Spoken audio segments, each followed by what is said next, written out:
कहानी के दूसरे अध्याय में आप सभी का स्वागत है। चलिए दोस्तों, कहानी को अब हम स्टार्ट करते हैं। मैं खुश होने लगी थी, मगर शायद मेरी यह खुशी कुछ समय की ही थी। मेरी थोड़ी सी ही खुशी को अचानक किसी की नज़र लग गई थी। कॉल पर बात करने के बाद मेरा पति मेरे पास आया और कहने लगा, सॉरी परिधि, तुम्हें थोड़ी देर वेट करना होगा। मेरा एक दोस्त अमेरिका से मेरी शादी अटेंड करने के लिए आया है। वो तो आज सुबह ही आने वाला था, मगर उसकी फ़्लाइट से लैंड हुई और लेट हो गया थोड़ा, इसलिए उसे आने में इतना टाइम लग गया और बेचारे को मेरी शादी भी देखने को नहीं मिली। वो यहाँ ज़्यादा किसी को जानता नहीं है, इसलिए मैं उसे लेने के लिए एयरपोर्ट जा रहा हूँ। मेरे अलावा यह काम कोई और नहीं कर सकता। बस मुझे 1 घंटा लगेंगे। तुम मेरे इंतज़ार करो, मैं अभी आता हूँ। फिर मैं तुम्हारा मुँह दिखाई का गिफ्ट भी लाना भूल गया था, वो भी मम्मी के पास रखा हुआ है। मैं उसे लेना भूल गया था, मगर मुझे तुम्हें कोई प्रॉब्लम ना हो तो जाऊं? जाने अपने पति से कहा, हाँ हाँ आप चले जाइए। तो मेरा पति कहने लगा, तुम्हें इस दुल्हन के कपड़े में बहुत भारी भारी महसूस हो रहा होगा ना। तुम एक काम करो, इन्हें चेंज कर लो और तैयार हो जा। इन कपड़ों की वजह से तुम्हें थकावट महसूस नहीं होगी। मैं अभी आऊँगा तो अपने हाथों से तुम्हारा मुंह दिखाई का गिफ्ट दूंगा। यह कहकर मेरा पति मुस्कुराने लगा था। मैंने उससे कहा, अच्छा ठीक है। तो वह कमरे से बाहर चला गया और मैंने सोचा कि इमरजेंसी तो हर इंसान के साथ लगी रहती है।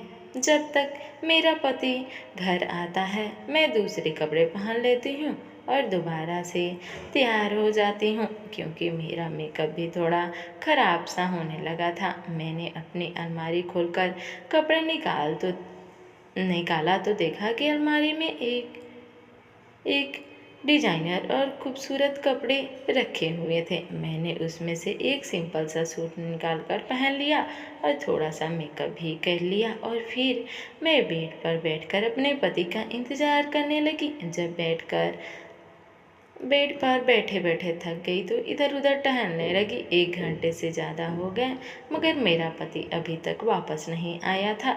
जब मैं टहलते टहलते थक गई तो बिस्तर पर लेटने लगी। सोचिए कि आराम कर लेती हूँ, लेकिन अचानक मुझे शोर की आवाज़ सुनाई दी। यह शोर कैसा था मेरे को समझ में नहीं आ रही थी। ऐसा लग रहा था जैसे बहुत सारे लोग इकट्ठा हैं और रोने की आवाज़ आ रही है। मैं घबरा गई। तभी अचानक कमरे के दरवाज़ा खुला और मेरी ननद कमरे के अंदर आई और रोते हुए मुझे लिपट गई। कहने लगी, भाभी भैया यह कर ज़ोर ज़ोर से रोने लगी। मैं उनके रोने का मतलब नहीं समझ पा रही थी। मैंने उनसे कहा, क्या हुआ, तुम क्यों रो रही हो? तो उसने बताया, भाभी आपको नहीं पता कि भैया इस दुनिया में से जा चुके हैं। उसकी अचानक बात सुनकर मैं शॉक रह गई। मैंने कहा, क्या कह रही हो तुम? वो तो अपने दोस्त को लेने गए हैं।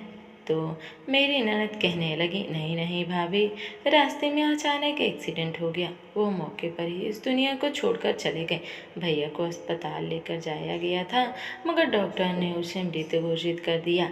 आप नीचे चलिए, सब लोग आपको बुला रहे हैं। अपनी ननद की बात सुनकर तो मेरे पैरों तले ज़मीन ही निकल गई थी और मैं खड़ी की खड़ी ही रह गई। मुझे अपने कानों पर विश्वास नहीं हो रहा था। मेरी ननद मेरा हाथ पकड़कर मुझे नीचे लेकर गई।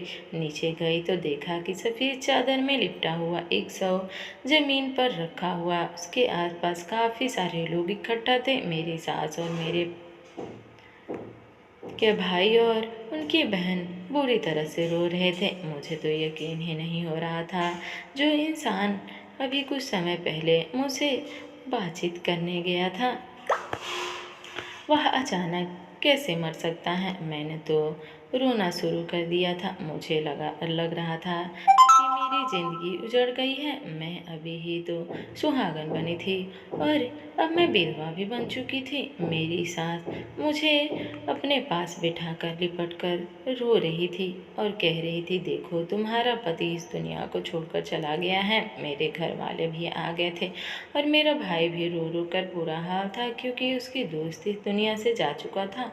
वह दिन मेरी ज़िंदगी का सबसे खतरनाक दिन था। प्रशांत का चेहरा बार बार मेरी आंखों के सामने से नहीं जा रहा था। मैं रोते रोते बेहोश हो गई थी और प्रशांत के शव का अंतिम संस्कार कर दिया गया था। मेरी मम्मी भी मुझे देख देख कर बहुत रो रही थी। कह रही थी कि मेरी बेटी की उस जिंदगी में खुशियाँ मिलने वाली थी, लेकिन सोचा नहीं था कि उसे इतनी बड़ी दुख मिल जाएगी। मैं इतनी बुरी तरह से रो रही थी कि पति को याद कर कर के मेरी हालत पागलों जैसी हो गई थी, मगर मैं अपनी होश हवास में थी। मुझसे इस बात का सब्र नहीं हो रहा था कि मेरा पति मुझे इस दुनिया से इतनी जल्दी छोड़कर कैसे जा सकता है। वो तो अपने दोस्त को एयरपोर्ट से लाने के लिए गया था। उसने कहा था कि वह 1 घंटे में आ जाएगा, मगर वह मुझसे इस तरह छोड़कर चला गया, दोबारा कभी वापस नहीं आएगा। मेरी सास ने मेरा मम्मी से कहा कि यह हमारे बेटे की विधवा है, हमारे घर ही रहेगी। कई दिन गुजर चुके थे, मेरे घर वाले भी मेरे घर से जा चुके थे और मैं अपने ससुराल में ही अपने पति की विधवा बनकर जिंदगी गुजार रही थी। मेरे पति की मौत को 1 हफ्ते हो गए थे जब मेरा तबीयत खराब हुआ और मेरी सास ने मुझे दवाई खाने के लिए कहा था। वह दवाई खाने के बाद मेरे सर में दर्द रहने लगा था और मैं बस सारा सारा दिन सोती रहती थी। एक दिन मेरी तबीयत बहुत ज़्यादा ख़राब हो गई, मुझे सांस नहीं आ रही थी।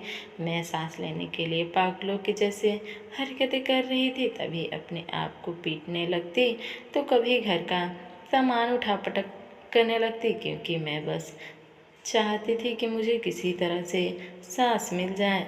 और फिर मैं इसी तरह तड़प तड़प कर बेहोश हो गई। शायद मैं 2 से 3 दिन तक बेहोश रही थी, लेकिन जब मेरी आँख खुली तो मुझे होश आया तो मैंने देखा मैं अस्पताल में हूँ। में मेरे बराबर में नर्स थी। उसने मुझसे कहा, अब कैसा महसूस कर रही हो? मैंने उससे कहा, मैं ठीक हूँ। वो कहने लगी, 1-2 दिन बाद तुम और अच्छी हो जाओगी, ठीक हो जाओगी। उसके बाद तुम्हें तुम्हारे कमरे में भेज दिया जाएगा। उसकी बात सुनकर मैं चौंक गई और कहने लगी, कौन से कमरे में भेज दिया जाएगा? मैं और मेरी फैमिली कहाँ है? मुझे क्या हुआ है? तो वह कहने लगी, पागल खाने में तो पागल लोग ही आते हैं। अब उसके साथ पूरा परिवार तो चलकर नहीं आता। मैंने शॉक्ड होकर कहा, क्या? कौन सा पागल खाना? तो वह नर्स कहने लगी, मैडम यही पागल खाना है जहाँ पर तुम एडमिट हो। हमारे अस्पताल में पागल मरीज को यहाँ पर रखा जाता है और उसकी ट्रीटमेंट किया जाता है। मैं कहने लगी, लेकिन मैं तो पागल नहीं हूँ। तो वो नर्स मेरी बात सुनकर ज़ोर ज़ोर से हंसने लगी और बोली, हर पागल इंसान यही कहता है कि मैं पागल नहीं हूँ। वह यह बात कहती हुई और हंसती हुई आगे बढ़ गई, मगर मैंने इधर उधर देखा तो बहुत सारे पेशेंट बेड पर लेटे हुए थे और अजीब अजीब सी हरकतें कर रहे थे। मैं यह देखकर हैरान रह गई कि मैं सच में एक पागल खाने में थी। मैं यहाँ कैसे आ सकती हूँ जबकि मैं पागल नहीं हूँ? सोच सोच कर दिमाग दर्द करने लगा था। मैं ज़ोर ज़ोर से चिल्ला रही थी, मुझे जाने दो, मैं पागल नहीं हूँ। मेरी हालत बहुत ख़राब हो गई थी। मुझे अजीब तरह की दवाइयाँ भी दी जाती थी, जिससे मुझे अपना होश नहीं रहता था और मैं बेसोच बस एक तरफ पड़ी रहती थी। मेरी समझ नहीं आ रही थी कि मुझे यहाँ कौन लेकर आया था। यहाँ पर पागलों के लिए अच्छे छोटे छोटे कमरे बने हुए थे, बिल्कुल किसी जेल की तरह, और मुझे भी इन कमरों में से एक छोटा सा कमरा दिया गया था, जिसमें रहने के बाद मुझे ऐसा लगने लगा जैसे मैं किसी जेल की कैदी हूँ। यहाँ के पागल एक दूसरे को नुकसान सा पहुँचाए इसलिए उनको अलग अलग रखा जाता था, लेकिन मैं बराबर वर्ड्स से चिल्लाकर कहती थी कि मैं पागल नहीं हूँ। मुझे यहाँ कौन लेकर आया है, प्लीज़ मुझे बताओ, प्लीज़ मेरे घर वालों को फ़ोन करो, मैं यहाँ से जाना चाहती हूँ। लेकिन मेरी आवाज़ की कोई सुनने वाला नहीं था। मैं इसी तरह से चीखती रहती थी और ज़्यादा अपने दिमाग पर जोर डालने की वजह से मेरा दिमाग बहुत कमज़ोर होता जा रहा था। एक दिन आधी रात के समय था, जब मैं अपने बिस्तर पर लेटी हुई एक वार्ड मेरे पास आई और कहने लगी, तू तो बहुत खूबसूरत है, क्या तू सच में पागल नहीं है? मुझे लगता है मेरी मदद करने आई है, शायद मुझे पागल खाने से निकाल दे। मैंने कहा, हाँ हाँ, सच में पागल नहीं हूँ। तो वो कहने लगी, अच्छा तो फिर ठीक है, तेरी मदद करती हूँ यहाँ से निकलने में, लेकिन उसके लिए तुझे डॉक्टर को खुश करना होगा। मैं समझ नहीं पाई कि वह किस डॉक्टर की बात कर रही थी। तब उसने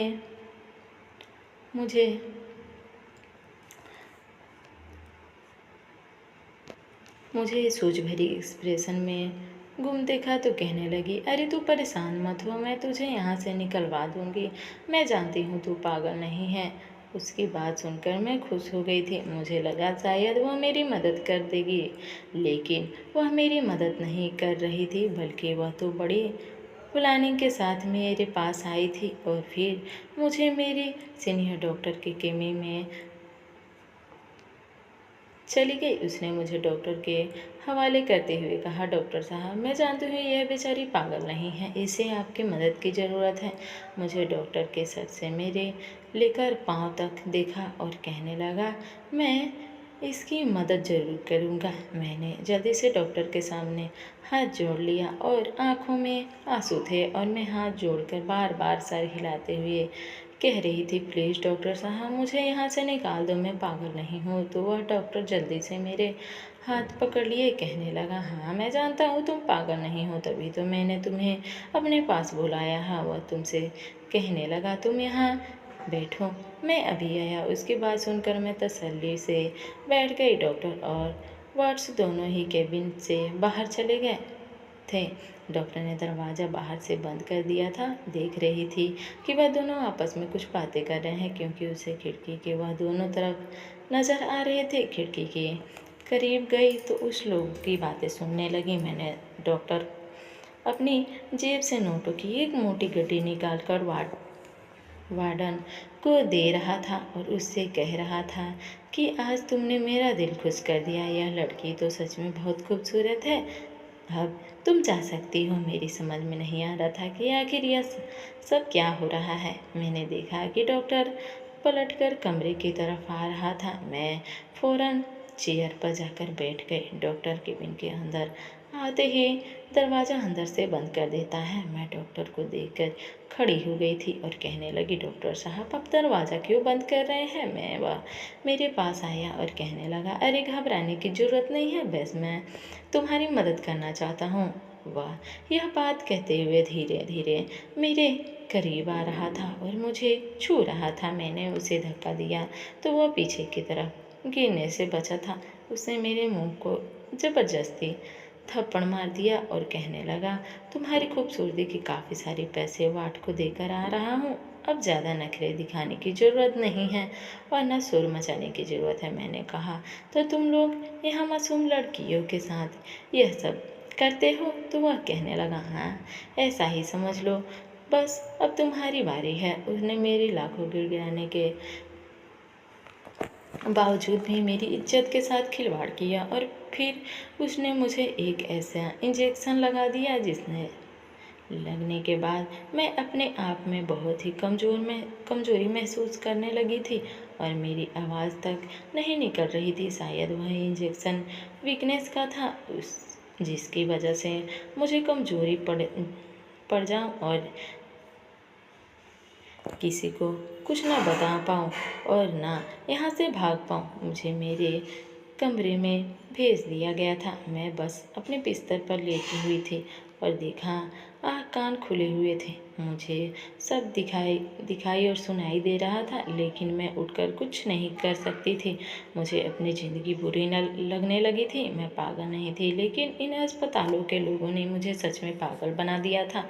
लेकिन सबसे ज़्यादा सोचने वाली बात यह थी कि मुझे यहाँ पर लेकर कौन आया था। मैं तो अपने ससुराल में थी। मैंने सोच लिया है कि जैसे ही मुझे महसूस होगा कि मैं ठीक होने लगी हूँ, तो मुझे कुछ न कुछ करके यहाँ से भागना ही होगा। मगर यहाँ शक्ति बड़ा थी।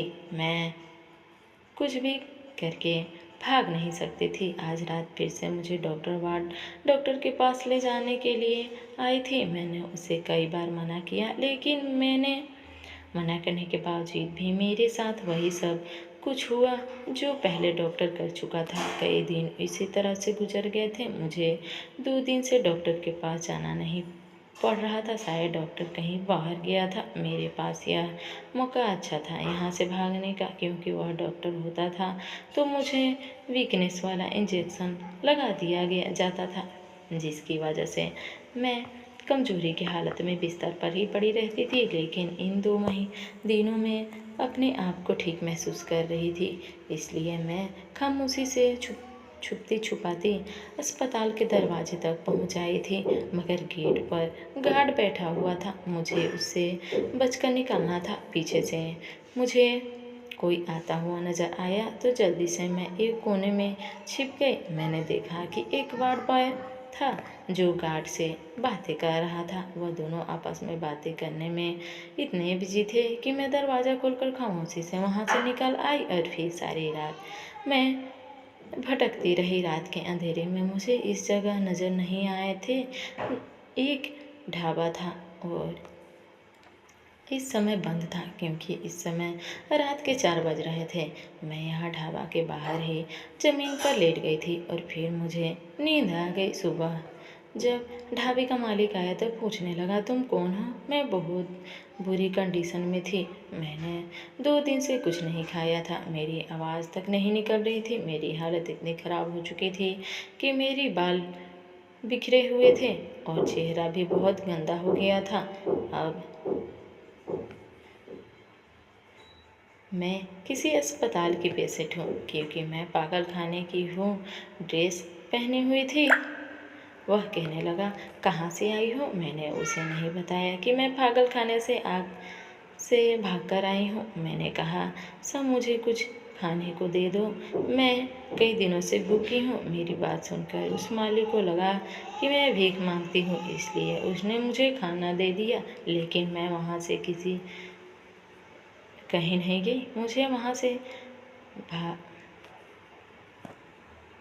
वो मुझे वहाँ से भगाता रहा, क्योंकि उसके कस्टमर आना शुरू हो गए थे। मैं जैसे तैसे चलती हुई अपनी मम्मी के घर आ गई थी। मैंने अपना हुलिया और ज़्यादा ख़राब कर लिया था ताकि मुझे कोई पहचान ना सके। मगर मैं जानती थी कि मैं घर जाऊंगी तो मेरे घर वाले मुझे ज़रूर पहचान जाएंगे। मैं जैसे ही अपने मम्मी के घर गई तो वह देखकर मैंने रोना शुरू कर दिया। तो वहाँ पर ताला लगा हुआ था और मैं बड़ी उम्मीद से और मुश्किल से यहाँ तक पहुँची थी। मैं सुबह से रात तक वहाँ पर अपने घर वालों का इंतज़ार करती रहेंगी। शायद वो लोग कहीं चले गए होंगे, लेकिन उन्हें अब तक ना आ जाना चाहिए। वह लोग अब तक आए क्यों नहीं? मैं बस यही उम्मीद से लगाए हुए घर के आसपास ही टहल रही थी, मगर वहाँ कोई नहीं आया। मैंने आसपास से लोगों से पूछा तो उन्होंने बताया कि यह लोग अपनी बेटी के पागल होने के बाद यह शहर छोड़कर चले गए। सुना है कि यह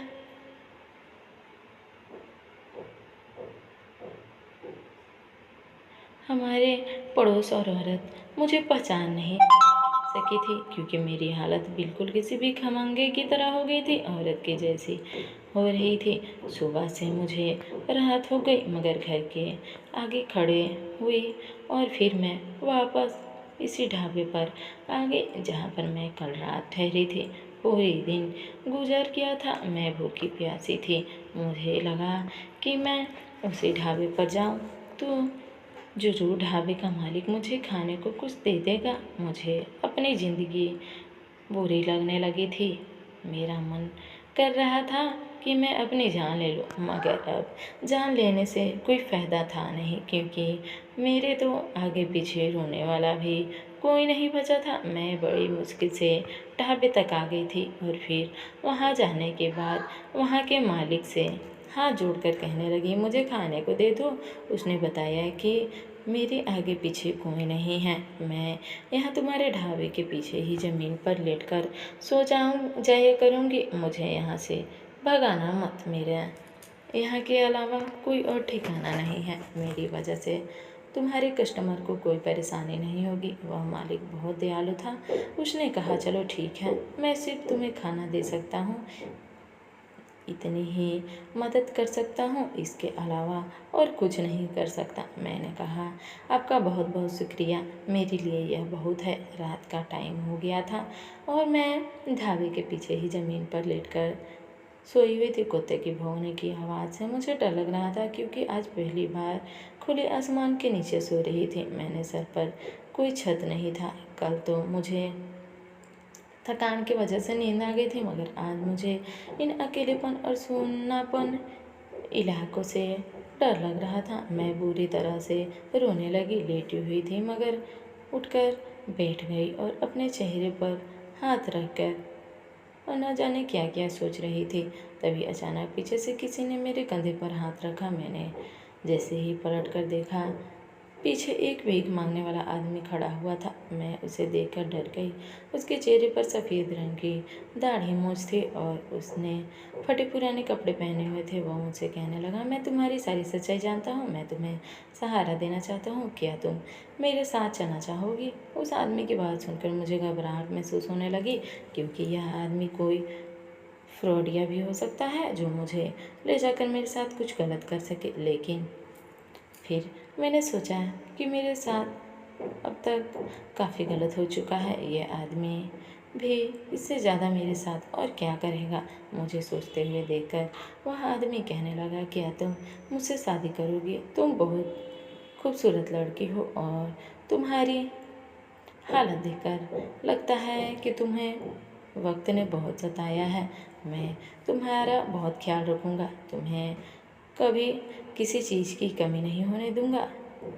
तुम बताओ, मुझसे शादी करोगे? मैंने उससे कहा, दुनिया मुझे पागल समझती है और यह ढाबे वाले मालिक मुझे भीख मांगने वाली समझता है। क्या यह सब जानने के बावजूद भी तुम मुझसे शादी करने के लिए तैयार हो? तो वह कहने लगा। मैंने कहा, मैं तुम्हारी पूरी ज़िंदगी के बारे में जानता हूँ, तुम्हारे साथ साथ क्या हुआ है और तुम किस तरह से पागल खाने पहुँचने के सब कुछ जानता हूँ, इसलिए मैं तुम्हें शादी की ऑफ़र दे रहा हूँ। मैं कहने लगी, लेकिन तुम कौन हो? तो वह बोलने लग, समझ लो कि मैं भगवान का भेजा हुआ एक संत आदमी हूँ जो तुम्हारी मदद करने के लिए आया हूँ। मैंने अपने दिमाग में सोच विचार पत्नी को यहाँ बीच रास्ते पर सुनसान जगह में कुछ दूर तक चलने के बाद एक घर में लेकर गया। जैसे ही उसने घर का दरवाज़ा खोला और लाइट ऑन की, वो देखकर मैं दंग रह गई। इस घर में तो हर फैसिलिटी मौजूद है। यह तो एक मामूली सा भिखारी, भीख मांगने वाला आदमी लग रहा था, मगर इसके पास इतना अच्छा घर में रहने की चीज़ें मौजूद है, फिर भी यह क्यों भीख मांगता है? मैं अभी यही सोच रही थी कि मैंने पलट कर देखा तो आदमी अपनी दाढ़ी मूंछ निकाल रहा था। मैं उसे गौर से देख रही थी, लेकिन फिर अचानक मेरी चीख निकल गई जब अपने असली रूप में सामने आया। मैं बेहोश होने से बची थी। उसने मुझे थाम लिया। यह इंसान कोई नहीं बल्कि मेरा पति प्रशांत था। मेरा पति तो मर चुका था, तो फिर यह कौन था? मेरी दिमाग में ढेर सारे सवाल घूम रहे थे। उसने कहा, तुम्हें परेशान होने की ज़रूरत नहीं है, मैं तुम्हें सब कुछ बताता हूँ, मैं तुम्हारा पति ही हूँ। मैं उसे देखकर फूट फूट कर रोने लगी और उसके गले से लगकर कहने लगी, तुम कहाँ चले गए थे प्रशांत? वह कहने लगा, तुम तसल्ली से बैठो, मैं तुम्हें पूरी बात बताता हूँ। पहले उसने मुझे ठंडा पानी पिलाया और फिर मेरे हाथ में हाथ थाम कर अपनी बात बताना शुरू की। उसने बताया कि मेरा एक दोस्त शादी वाले दिन अमेरिका से मेरी शादी अटेंड करने के लिए आने वाला था, पर वह नहीं आया। रात के समय जब उसकी कॉल आई तो कहा कि मैं आ चुका हूँ, मुझे लेने के लिए आ जाओ। मैं उसे लेने के लिए जा रहा था और कार में बैठा हुआ था, तब अचानक मेरे दोस्त का कॉल आया। मुझे दोबारा से आई थी। मैंने कॉल रिसीव की और अपने दोस्त से कहा, बस 5 मिनट इंतज़ार करो, बस मैं एयरपोर्ट तक आने वाला हूँ। मेरे दोस्त मेरी बात सुनकर हैरान रह गया और वह कहने लगा, तुम एयरपोर्ट क्यों जा रहे हो जबकि मैं तुम्हारी शादी की पहली रात है। मैंने सोचा तुमसे पूछता हूँ कि तुम अभी तक अपनी पत्नी के पास गए या नहीं। मैं उसकी बात सुनकर हंसने लगा और कहने लगा, यह तुम कैसी पागलपन वाली बातें कर रहे हो। तुमने अभी मुझे कॉल किया और कहा कि मैं एयरपोर्ट पर हूँ, मुझे लेने के लिए आ जाओ, बस मैं तुम्हें ही लेने आ रहा हूँ। मेरा दोस्त कहने लगा, पागलपंती वाली बातें तो तुम कर ही रहे हो। मैंने तुमसे कब कहा कि मैं एयरपोर्ट पर हूँ। मैंने तो तुम्हें दिन में ही कॉल करके बता दिया था कि मैं नहीं आ पाऊँगा, मेरा आना कैंसिल हो गया। अपने दोस्त की बात सुनकर मैं हैरान रह गया। ड्राइविंग करते करते उसकी बातें कर रहा था, उससे बहस कर रहा था कि तुम आज के दिन मुझसे मजाक मत करो। मैं अपनी पत्नी को कमरे में अकेला इसको इंतज़ार करने के लिए छोड़कर आया हूँ, सिर्फ और सिर्फ तुम्हारे लेने के लिए। वह मुझे यकीन दिलाने की कोशिश कर रहा था कि तुम्हें किसी ने बेवकूफ़ बनाया है। मैंने तुम्हें कॉल नहीं की, तुम देख सकते हो मेरे नंबर से तुम्हें कॉल नहीं आई होगी। मैंने ड्राइविंग करते हुए मोबाइल पर ध्यान दिया और चेक किया कि किसने मुझे नंबर से कॉल किया, लेकिन मैं यह देखकर दंग रह गया कि वह कॉल मेरे दोस्त के नंबर से नहीं आई थी। मैंने ध्यान से देखा तो मोबाइल पर ही था कि अचानक पीछे से किसी गाड़ी ने जोरदार टक्कर मार दी। मेरी गाड़ी दूर तक जाकर पेड़ से टकरा गई। फिर उसके बाद मैं बेहोश हो गया था। जब मुझे होश आया तो मैं फैमिली डॉक्टर के यहाँ एडमिट था। मुझे जल्द ही 1 घंटे बाद होश आ गया था। मुझे काफ़ी सारे चोट आई थी। मेरी फैमिली डॉक्टर ने मुझे एक ऐसी बात बताई जिससे मेरे होश उड़ गए थे। वो कहने लगे, एक्सीडेंट नहीं हुआ था बल्कि तुम्हारा एक्सीडेंट करवाया गया था। मैं जानता हूँ यह सब तुम्हारे साथ किसने किया है। हमारे फैमिली डॉक्टर मेरे पापा के बेस्ट फ्रेंड थे। उसने मेरी सारी सौतेली माँ ने ढेर सारे पैसे दिए थे, कहा था कि प्रशांत मर जाना चाहिए। उन्होंने मेरी फैमिली डॉक्टर से कहा था कि तुम प्रशांत को जहर का इंजेक्शन लगा दो ताकि वह मर जाए, क्योंकि यह बात मेरी सौतेली माँ जानती थी कि मेरे इतने सारी एक्सीडेंट नहीं हुई थी। मेरी फैमिली डॉक्टर ने उनके कहने के मुताबिक पैसे ले लिए थे, लेकिन उन्होंने मुझे सब कुछ बता दिया था, क्योंकि मेरी फैमिली डॉक्टर जानते थे कि मेरी सौतेली माँ मेरे साथ यह सब कुछ क्यों कर रही है। वह एक ईमानदार इंसान था। दरअसल मैं अपने डैड का इकलौता बेटा था। मेरी मम्मी के मर जाने के बाद मेरे डैड ने मेरी सौतेली माँ को दूसरी शादी कर ली थी, जो अपने पहले पति के बेटी और बेटा लेकर आई थी। मगर मेरे पापा ने मरने से पहले सारी प्रॉपर्टी मेरे नाम कर दी थी। मेरी सौतेली माँ को इस बात पर गुस्सा था कि उनकी सारी प्रॉपर्टी बराबर बराबर बच्चों के हवाले क्यों नहीं की। उन्होंने मेरी सारी प्रॉपर्टी अपने नाम करने के लिए मेरा यह एक्सीडेंट करवाया था। उन्होंने ही तुम्हें पागल खाने में भिजवाया था। उन्होंने पागल खाने के डॉक्टर को पैसे खिलाए और तुम्हारी तबीयत खराब हुई तो तुम्हें पागल खाने में भर्ती करा दिया गया। लड़की को दवाई देकर पागल कर दिया जाए।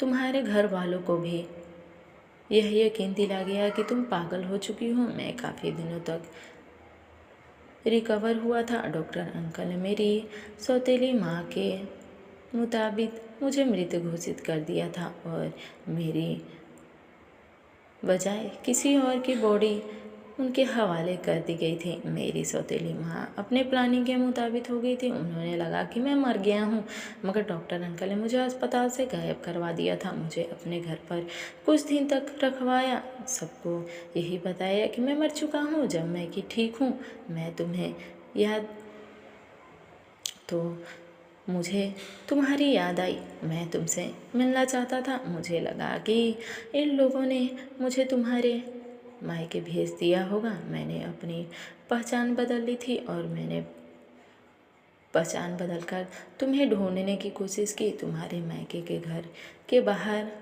पहरा देना था, मगर तुम मुझे वहाँ पर कभी दिखाई ही नहीं दी।